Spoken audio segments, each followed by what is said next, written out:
think it's the language I'm most fluent in. Obviously English, but written English. I can't always articulate verbally what I'm thinking, but I can translate what's in my head onto the page so that other people can see it. It's like they're reading my mind. And I think that's magical. There's something magical about it.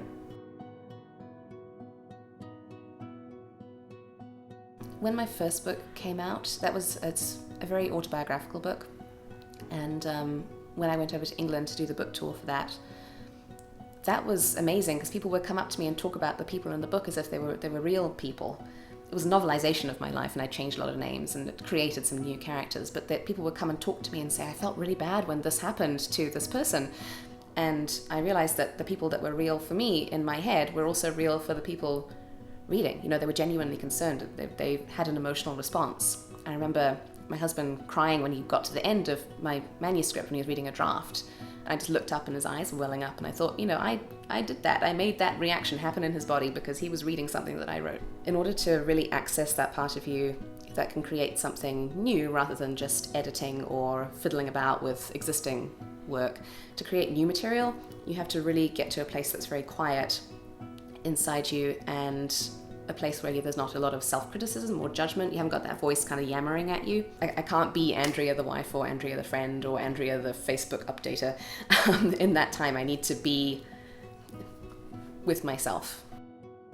I think of my writer self or my creative self as a toddler, distracted by bright colors and running around, wants to be naked, wants to put bugs in a jar, wants to eat ice cream for breakfast. That's the creative self. And then my adult self is the more academic self who does the editing and is kind of telling off the younger version. Stop doing that, sit down, sit in your chair, you've got to work for an hour. It's a constant battle between those two.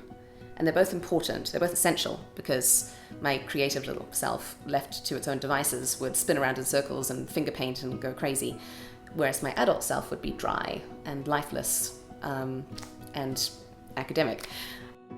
I tend to go towards the adult self more because I feel like I need to be a grown-up. I feel like I need to treat it like a proper job, but when I get into that mindset, I dry up creatively and I'm not producing anything good.